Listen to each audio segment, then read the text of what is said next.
American poetry আমাদের আজকের কবিতা হচ্ছে ওয়াল্ট হুইটম্যানের দুইটি কবিতা আছে, একটি হচ্ছে ও ক্যাপ্টেন মাই ক্যাপ্টেন, আর আরেকটি হচ্ছে when lilacs last at my dooryard bloom. তো ওয়াল্ট হুইটম্যান সম্পর্কে আমরা অবশ্যই কিছু জেনে নেব। প্রথমে write down about Walt Whitman. Walt Whitman is an American poet and an earnest follower of Abraham Lincoln.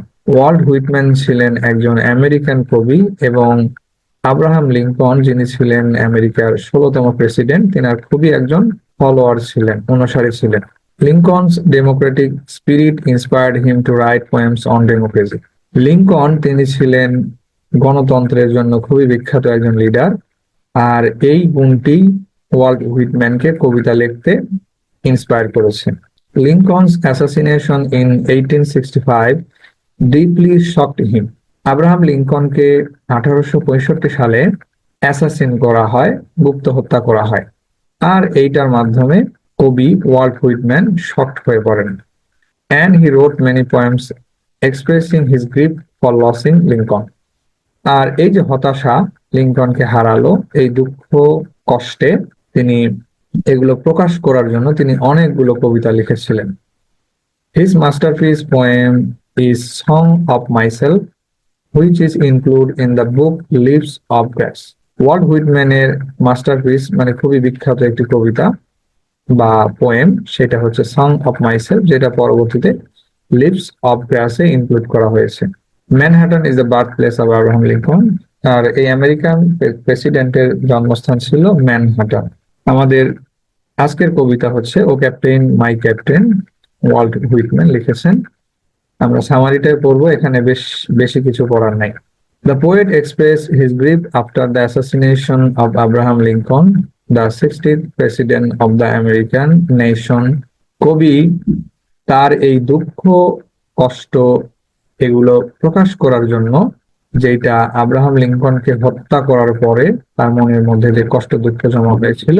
Abraham Lincoln ছিলেন আমেরিকার 16তম president, who wanted to reduce discrimination on slavery and racism.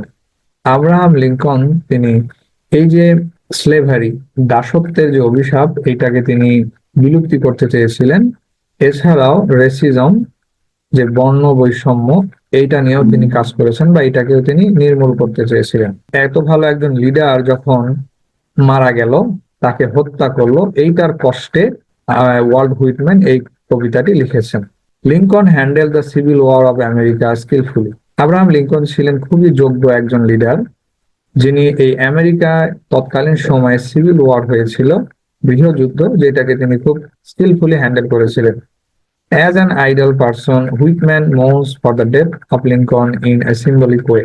আর একজন আইডিয়াল পার্সন হিসেবে Walt Whitman Abraham লিঙ্কনের মৃত্যুতে তিনি যে শোক প্রকাশ করেছেন সেটা ছিল সিম্বলিক ওয়েতে। America was considered as the ship that was undergoing A fearful adventure.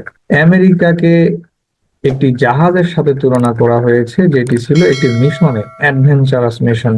আর সেই মিশনটা কি, যে আমেরিকা থেকে দাসত্বের যেই প্রচলন ছিল সেইটাকে, এবং সাথে সাথে রেসিজম, ব্ল্যাক এবং হোয়াইটদের মধ্যে যেই বর্ণ বিবাদ ছিল সেইটাকে নির্মূল করতে চেয়েছিলেন।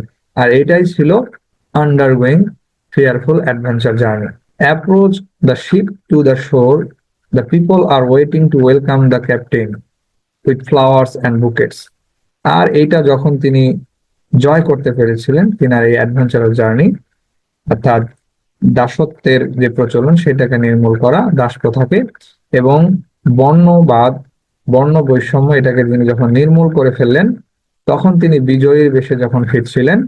আর এই সংবাদে মানুষেরা আব্রাহাম লিঙ্কনকে স্বাগত জানার জন্য ফুল এবং বুকেট নিয়ে অপেক্ষা করছিলেন।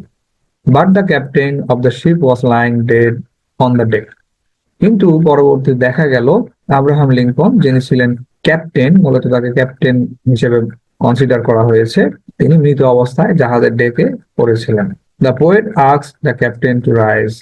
আর তখন কবি তার নেতাকে, আব্রাহাম লিঙ্কনকে, তিনি জেগে উঠতে বলেছিলেন।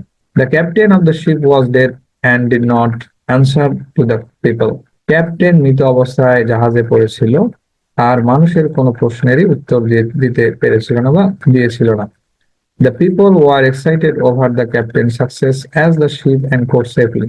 মানুষেরা এই ক্যাপ্টেনের যে সফলতা ছিল এইটাতে বরাবরই উৎসাহিত ছিল বা খুবই এক্সাইটেড ছিল, আর তারা এইটাতে আরো বেশি নিশ্চিত হয়েছিল বা উৎফুল্ল হয়েছিল যে জাহাজ সেফলি ঘাটে অ্যাঙ্কর করেছে বা বন্দরে অ্যাঙ্কর করেছে, এখন তারা ক্যাপ্টেনকে গিয়ে সংবর্ধনা দেবে। কিন্তু and the poet walked in a mournful mood, কিন্তু যখন তারা দেখলো যে ক্যাপ্টেন বা আব্রাহাম লিঙ্কন মরে পড়ে আছে, এটা দেখে তারা খুবই শোক প্রকাশ করলো বা এই mournful mood নিয়ে তারা ফিরে এলো।